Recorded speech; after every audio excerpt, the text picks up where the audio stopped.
I was stunned last night when I saw that he had the highest single-game passer rating for any Rams quarterback in a single game in their postseason history, besting the likes of Norm Van Brocklin and Kurt Warner with 154.5. Yeah.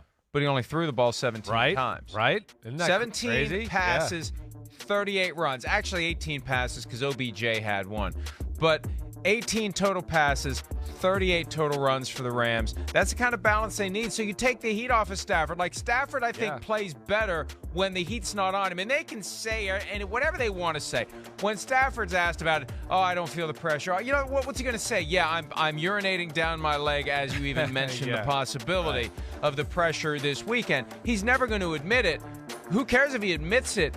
Our eyes show it to us. He has crumbled under pressure. He has had rough patches. So what do? It's not quite the full-blown Jimmy G experience because Stafford is a much better passer and a much better overall quarterback, but you take just enough off of his plate, just enough, and he was a completely different quarterback than what we'd seen down the stretch. Well, I agree with you in a lot of ways. There's no doubt. I mean, again, the thing about Stafford is even in some of these moments where end of the regular season where we went, I question him, he still had in like the biggest moments clutch drives where you went, okay, wait, that's a little different than like the Jimmy G angle, right, that you're talking about, because you go, wait, in some of these moments he can make some plays and throws that are still special and help them win a football game.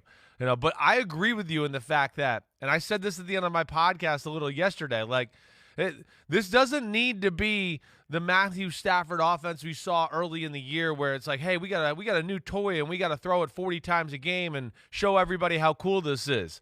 Now, you've said it a few times over the last 2 weeks. They just need Jared Goff plus. That's the only offense they need.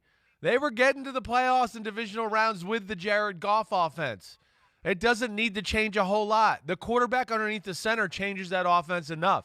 And the fact that, like we saw last night, you said it, not a lot of pressure on him. But within the 13 completions, game-changing, game-controlling type of completions, flip the field position. 2 of them on the same drive, boom, we're down on the 5-yard line, we're going to score a touchdown.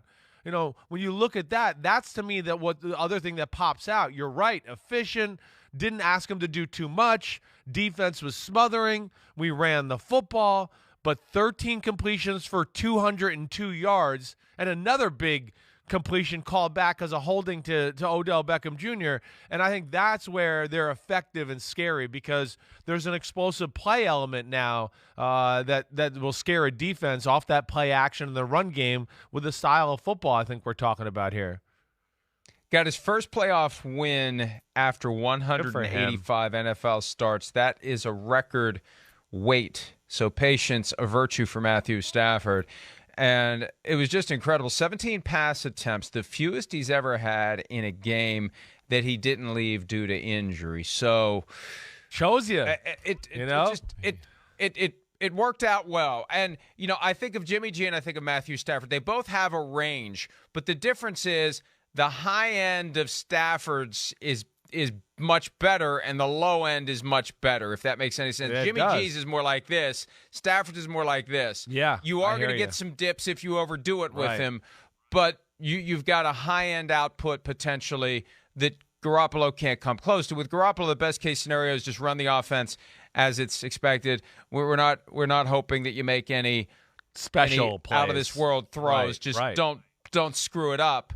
With Stafford, it's like, hey, this guy can go seize the brass ring. He may trip and fall on the way, but you have to take the Rams seriously. Now, all that said, right, as long as they can avoid going to Green Bay. Now, and they still have to deal with Tampa Bay first. Who the hell knows? They beat the Bucs way back in Week 3 and last year. Different world, different time.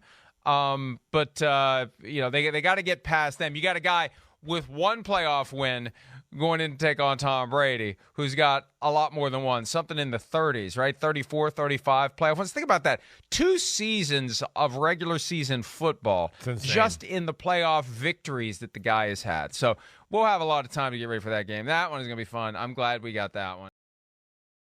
Hi, I'm Mike Tirico, and thanks for watching. Make sure to hit subscribe for the latest news and highlights. From NBC Sports.